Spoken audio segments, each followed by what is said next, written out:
আজকে দেখেন পথে ঘাটে সাংবাদিকতার কোনো লেভেল আছে বলেন? আপনি চাইলেই সাংবাদিক হইতে পারতেছেন, আপনি চাইলে পুলিশ হইতে পারবেন, আইনজীবী হইতে পারবেন। আপনি আইনজীবী হইতে গেলে আপনার পরীক্ষা দেওয়া লাগবে না বারের। আপনি আইন পেশায় আপনি লেখাপড়া মানে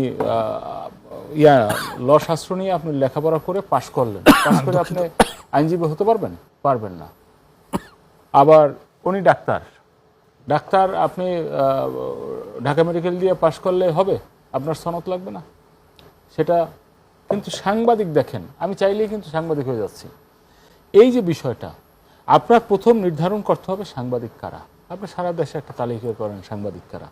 এরপরে আসেন যে এই সাংবাদিকরা চাকরি করতেছে, গণমাধ্যমের মালিক কারা। যে চায় তাকে আপনি মালিক বানাই দিচ্ছেন গণমাধ্যমের।